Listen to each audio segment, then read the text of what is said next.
ఆంధ్రప్రదేశ్లోని కూటమి ప్రభుత్వం రాబోయే ఎల్నినో ప్రభావాన్ని పసిగట్టింది. వర్షపు నీటిని ఒడిసిపట్టి వ్యవసాయానికి అండగా ఉండాలని ప్రణాళికలు సిద్ధం చేసింది. ప్రభుత్వ ఆదేశాలు పాటించడంలోనూ రైతులను చైతన్యపరచడంలోనూ అధికార యంత్రాంగం మాత్రం పూర్తిగా విఫలమైంది. నీటి కుంటల నిర్మాణంలో లక్ష్యాలు చేరుకోవడంలో అధికార యంత్రాంగం పూర్తిగా చతికిలపడింది. ఉమ్మడి గుంటూరు జిల్లాలో అసలేం జరిగింది? ABN spotlight.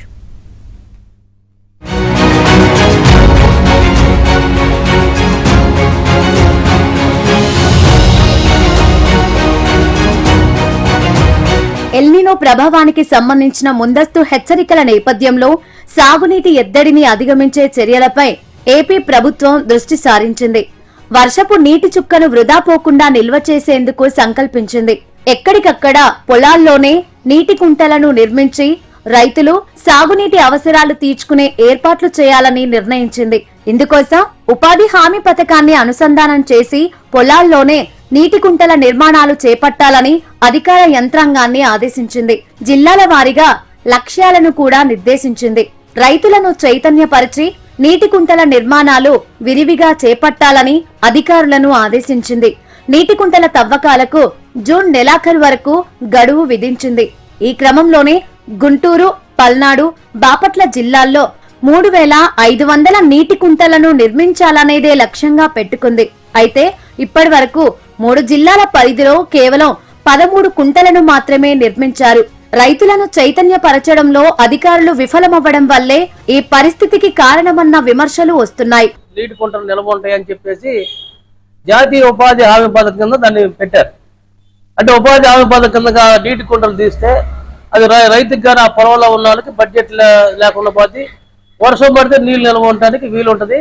రేపు అనేది ఎల్నినో ప్రభావం అంటే అసలు సెగలు ఇప్పటికే మనం చూస్తున్నాం. వర్షం మధ్యాహ్నం పడితే సాయంత్రానికి సెగలు వస్తున్నాయి.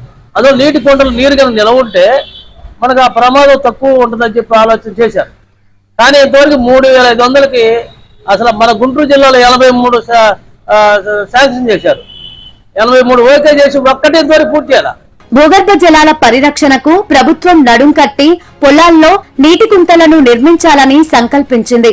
ఈ మేరకు జిల్లాల వారీగా లక్ష్యాలను నిర్దేశించింది. వ్యవసాయం పట్ల ప్రభుత్వం ఇంతగా ముందస్తు ప్రణాళికతో ఉండగా క్షేత్రస్థాయిలో అధికార యంత్రాంగం మాత్రం నిమ్మకు నీరెత్తినట్లుగా వ్యవహరించడం తీవ్ర విమర్శలకు దారితీస్తుంది. అయితే గడువు సమీపిస్తున్న లక్ష్యాల సాధనలో అధికారులు విఫలమయ్యారు.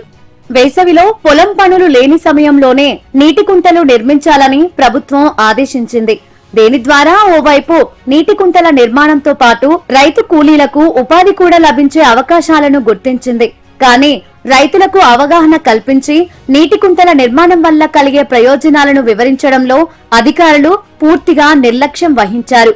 దీంతో నీటి కుంటల నిర్మాణంలో ఉమ్మడి గుంటూరు జిల్లాలోని యంత్రాంగం పూర్తిగా చతికిల పడింది. కుంటల్ని ఏర్పాటు చేయించే దాంట్లో అధికారులు అలసత్వం వల్ల లక్ష్యానికి తగ్గట్టుగా పని జరగలేదు.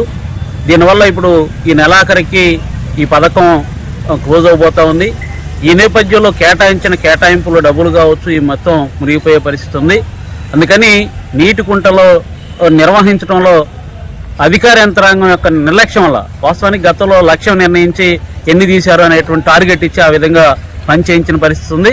కానీ ఈ సంవత్సరం మాత్రం నీటి కుంటల మీద ఏదైతే ఎన్ఆర్జీఎస్ అధికారులు ఉన్నారో వాళ్ళు సరైనటువంటి కృషి చేయకపోవటం వలన ఇది విఫలం చెందింది. అందుకని నీటి కుంటల్లో ఏర్పాటు చేయించడంలో అధికారుల వైఫల్యం ఉంది. కాబట్టి వెంటనే నీటి కుంటల ఏర్పాటుకి అధికార యంత్రాంగం వెంటనే చర్యలు తీసుకోవాలని చెప్పేసి కోరుతా ఉన్నాం. ప్రస్తుతం రుతుపవనాల ప్రభావంతో వర్షాలు కురుస్తున్నాయి. పొలాల్లో నీటి కుంటల నిర్మాణం ముందుకు సాగే పరిస్థితులు కానరావడం లేదు. పల్నాడు జిల్లాలో 20,000 సేద్యపు నీటి కుంటలను నిర్మించాలని ప్రభుత్వం నిర్దేశించింది. 1145 నీటి కుంటలను మంజూరు చేయగా వాటిల్లో కేవలం ఒక్కటి మాత్రమే నిర్మించినట్లు లెక్కలు చెబుతున్నాయి. గుంటూరు జిల్లాలో అయితే 500 నీటి కుంటల నిర్మాణం లక్ష్యం కాగా 83 మంజూరైనా ఒక్కటి కూడా నిర్మించలేదంటే పరిస్థితి ఎలా ఉందో అర్థం చేసుకోవచ్చు. బాపట్ల జిల్లాలో అయితే 1000 సేద్యపు నీటి కుంటల నిర్మాణం లక్ష్యం కాగా 501 పనులు మంజూరు చేశారు. వీటిలో 12 నీటి కుంటలు మాత్రమే నిర్మించారు. అధికారుల నిర్లక్ష్యం రైతులకు శాపంగా మారింది. అధికార యంత్రాంగం తీరుపై రైతు సంఘాలు ఆగ్రహం వ్యక్తం చేస్తున్నాయి. ప్రభుత్వం నీటి కుంటల ద్వారా నీటిని ఆదా చేయాలని చెప్పేసి, వ్యవసాయాన్ని అభివృద్ధి చేయాలని చెప్పేసి, దీన్ని ఉపాధి హామీ పనుల ద్వారా నీటి కుంటలు తీయాలని చెప్పేసి నిర్ణయం చేశారు. అయితే దానికి అనుగుణంగా రాష్ట్ర ప్రభుత్వం నిధులు కేటాయించకుండా ఉపాధి హామీ పనులు ఎలా జరుగుతాయని చెప్పేసి మేము ప్రశ్నిస్తా ఉన్నాం. ఈరోజు ప్రభుత్వానికి చిత్తశుద్ధి ఉంటే ఉపాధి హామీకి నిధులు పెంచాల్సిన అవసరం ఉంది. కేవలం 800 కోట్ల రూపాయలు మాత్రమే ఇప్పటికి ఉపాధి హామీకి నిధులు కేటాయింపు చేశారు. ఈ నిధులతోటి ప్రభుత్వం అంచనా ప్రకారం నీటి కుంటలు ఏవైతే ఉన్నాయో ఇవి పూర్తి కాని పరిస్థితి ఉంది. వర్షాలు కురిసిన సమయంలో కుంటల్లో నీటిని నిల్వ చేస్తే రైతులకు ఉపయోగకరం. ఈ నీటి కుంటల నిర్మాణాలను ఉపాధికి అనుసంధానం చేయడం వల్ల పనులు లేకుండా ఖాళీగా ఉన్న వ్యవసాయ కార్మికులకు సొంత ఊర్లలోనే ఉపాధి లభిస్తుంది. క్షేత్రస్థాయిలో అధికార యంత్రాంగం నిర్లక్ష్యం కూటమి ప్రభుత్వానికి చెడ్డ పేరు తేవడంతో పాటు రైతుల పాలిట శాపంగా మారిందనే విమర్శలు వ్యక్తమవుతున్నాయి.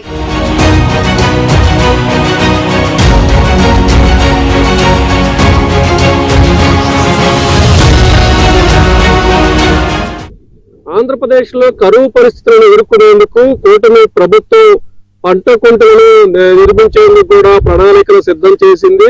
ఉమ్మడి గుంటూరు జిల్లా వ్యాప్తంగా 3500 పంట కుంటలను జూన్ నెలాఖరికి తవ్వాలని కూడా టార్గెట్ గా పెట్టి అధికార యంత్రాంగాన్ని ఆదేశించింది. కానీ ఉమ్మడి గుంటూరు జిల్లాలోని గుంటూరు, పల్నాడు, బాపట్ల జిల్లా అధికార యంత్రాంగం ఎంత నిర్లక్ష్యంగా ఉందంటే 3500 పంట కుంటలకు గాను ఇప్పటి వరకు కేవలం 13 మాత్రమే పంట కుంటలు తవ్వినట్లు అధికారిక లెక్కల ద్వారా సమాచారం తెలుస్తుంది. వీటిలో పల్నాడు జిల్లాలో దాదాపు 2000 పంట కుంటలను తవ్వాలనే లక్ష్యంగా అధికారులకు లక్ష్యం పెడితే కేవలం ఒక్క పంట కుంటనే తవ్వినట్లు కూడా అధికార లెక్కలు తెలుస్తున్నాయి. ఇక గుంటూరు జిల్లాలో అయితే కనీసం ఒక్క నీటి గుట్ట కూడా తవ్విన లెక్కలైతే లేవు. ఇక బాపట్ల జిల్లాలో అయితే కొంత మెరుగ్గా 12 నీటి గుంటలు తవ్వినట్టు కూడా తెలుస్తుంది. మొత్తంగా ఉమ్మడి గుంటూరు జిల్లా వ్యాప్తంగా 3 జిల్లాలకు 3 కలెక్టర్లు, ఒక జిల్లా యంత్రాంగం, ఒక డోమా పీడీలు, 3 జిల్లాలకు 3 డోమా పీడీలు, సిబ్బంది ఇంతమంది ఉన్నప్పటికీ కూడా ఓవైపు సీఎం చంద్రబాబు పదే కలెక్టర్ కాన్ఫరెన్స్ లో జిల్లా అధికార యంత్రాంగంతో మీటింగ్లు, సమీక్షలు ఏర్పాటు చేసి రైతాంగానికి మనం అండగా ఉండాలి, కరువు పరిస్థితులను ఎదుర్కోవాలని పదే చెప్తున్నప్పటికీ కూడా అధికార యంత్రాంగంలో మాత్రం కనీసం చీమ కుట్టినట్లు కూడా లేదని తెలుస్తుంది. దీనికి నిదర్శనమే ఉమ్మడి గుంటూరు జిల్లా వ్యాప్తంగా 3500 పంట కుంటలను టార్గెట్ గా పెట్టుకొని లక్ష్యంగా పెట్టుకొని అధికార యంత్రాంగాన్ని ఆదేశిస్తే కేవలం 3500కి 13 పంట కుంటలు మాత్రమే తవ్వినట్లు డోమా లెక్కల ద్వారా తెలుస్తుంది. మరి ఈ ఏడాది ఎల్నినో ప్రభావంతో వర్షాలు పడకపోవచ్చనే ఆ వాతావరణ శాఖ హెచ్చరికల నేపథ్యంలో ఈ పంట కుంటలు కనుక ఈ పాటికి తవ్వి ఉంటే అడపా పడిన వర్షం ఆ పంట కుంటల ద్వారా భూమిలోకి చేరి భూగర్భ జలాలు పెరుగుతాయి. ఆ మిగతా పంట కుంటల్లో ఉన్న నీటిని రైతులు ఆ వ్యవసాయానికి కానీ అక్కడ వ్యవసాయ ఆధారిత పనులకు కానీ ఉపయోగించుకునే పరిస్థితి ఉంటుంది. కానీ అధికారులు నిర్లక్ష్యం, అధికారులు స్పందన లేని తరంగా ఇప్పుడు పల్నాడు జిల్లా కానీ, గుంటూరు జిల్లా కానీ, బాపట్ల జిల్లా కానీ, ఉమ్మడి గుంటూరు జిల్లా వ్యాప్తంగా రైతులు వ్యవసాయంలో తీవ్ర సంక్షోభం ఎదుర్కోవాల్సిన పరిస్థితి ఉంది. ప్రస్తుతం మనం పల్నాడు జిల్లాలో ఉన్నాం. పల్నాడు జిల్లాలో ఎక్కువగా నీటి లేకుండా వర్షాధారం పైన ఆధారపడే భూములు ఎక్కువగా ఉంటాయి. ఆ భూములకి పంట కుంటలు కనుక ఉంటే ఆ వర్షం పడినప్పుడు ఆ పంట కుంటల్లో నీటిని నిల్వ చేసుకొని వర్షం లేని సమయంలో వాటిని వ్యవసాయ అవసరాలకు వాడుకుంటారు. ఆ వర్షపు నీటిని ఆ కుంటల్లో నిల్వ చేసుకొని రైతులు ఎంతో కొంత తన పంటని కాపాడుకునే పంటలు పండించుకునే పరిస్థితి ఉంది. కానీ ఉమ్మడి జిల్లా వ్యాప్తంగా అధికార యంత్రాంగం నిర్లక్ష్యం కారణంగా ఇప్పుడు రైతులు వ్యవసాయానికి దూరం ఏడాది తీవ్ర ఇబ్బంది సమస్యలు ఎదుర్కోవాల్సిన పరిస్థితి ఉమ్మడి గుంటూరు జిల్లాలో ఉంది. ఇది మొత్తానికి ఉమ్మడి గుంటూరు జిల్లాలో పంట కుంటల ఏర్పాటులో అధికార యంత్రాంగం నిర్లక్ష్యానికి సంబంధించి వీడియో జర్నలిస్టు ఆనంద్తో సాంబశివరావు, ఏబీ ఉమ్మడి గుంటూరు జిల్లా నుంచి.